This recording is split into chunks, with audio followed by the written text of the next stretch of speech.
I promised to give an update once I had met the surgeon, I hoped, but the surgeons, oh, by the way, I'm at Royal Columbia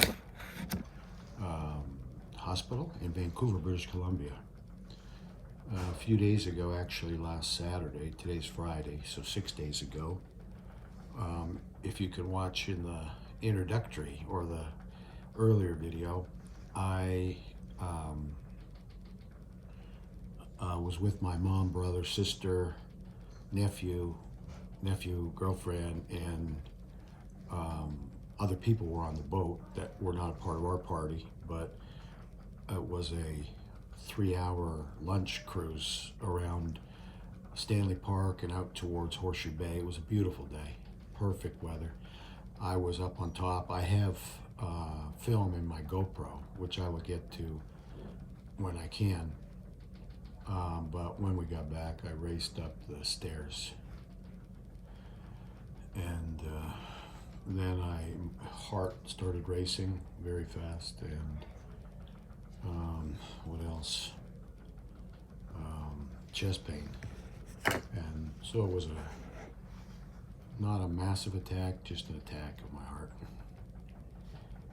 And went to the ambulance, local hospital, and then was transferred here. So the update is I have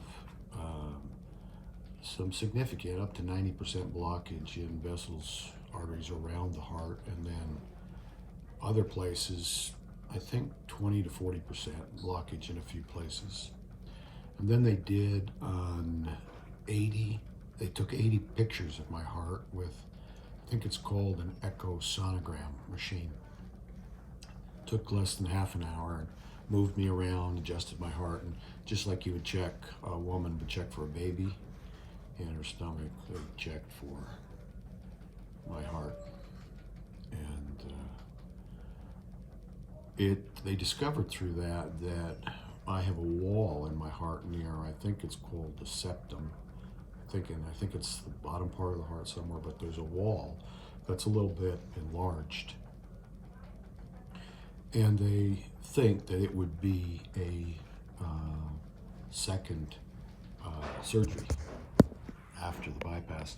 So when the doctors came today, they tried to explain that, of course, it would be better to try to do it all at once. The procedure inside the heart is a little bit more delicate, and there are not many surgeons that are qualified to do it. There's two, I understand, at the staff here, and they are both on vacation. And there's one at another hospital called VGH, which I understand has been named after Jimmy Pattison, who's like a Canadian billionaire. He owns Loblaws, maybe, car lots and radio stations and other stuff.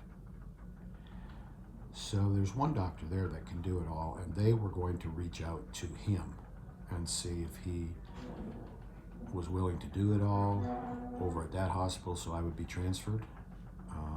Half an hour maybe, or an hour, I don't know exactly. And or if I would just have the bypass surgery here on Monday and then see what happens in the future, maybe treat it another way until it became a real issue. So that's the update. If you ever have heart-related problems in Vancouver, I can speak now from personal experience in terms of what I know so far, that the Royal Columbian Hospital is fabulous. The staff, from the cleaners, service people, the kitchen, the food, dietitian, the LPNs, the RNs, the patient care workers, the cardiologists, what I've heard about the surgeons and past experience with my brother are all just great. I have felt all week long being here and experiencing ongoing chest pain that they're trying to manage with blood thinners and different kind of pain management and other things, that the one true living God is in charge overall. over the doctors and the surgeons. He's the one that called the first two human beings into life, okay? Adam and Eve, first two people. And that began civilization. That's where it all started. That's the truth. And so there's always been one true living creator God. And he is Father, he is Son, who is Jesus, and he's Holy Spirit. When you go through these kind of things, you recall and remember a lot of what you were taught as a child and what you've seen throughout the years. And I know that thanks to, in my case, my mom and dad and others, a foundation was set in me that no matter what choices I've made through my life has always been there and always been a type of grounding for me. So my faith is in this one true living God, and when you have a lot of time and you can't make videos, you can't be with people too much, you can't do too much of anything, you're like a little child really being cared for, then you have a lot of time to reflect on the things that really matter and what's going to hold you up in those difficult times. And it's at the end of the day nothing human speaking, although it's helpful, and it's someone supernaturally. So I'm very thankful for you, each one of you, whoever will see this or has an interest, or who it might help in the future going through something similar, that whatever your perspective is on the one true living God, that you simply ask him to be your source of strength during the difficult moments you're going through.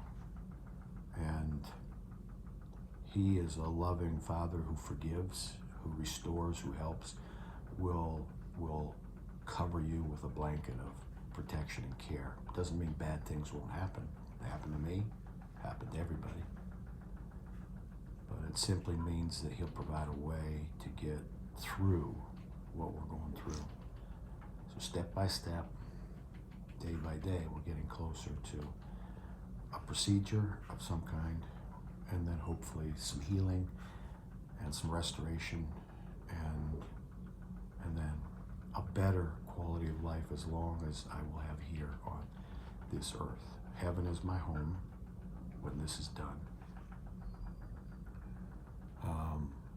Thank you again to my family, to the dear loved ones around the world, whoever you are, who we've had a chance to meet or interact with, or who we will yet meet. And I have full appreciation for all that you are, and all that you do, and all that you mean to me.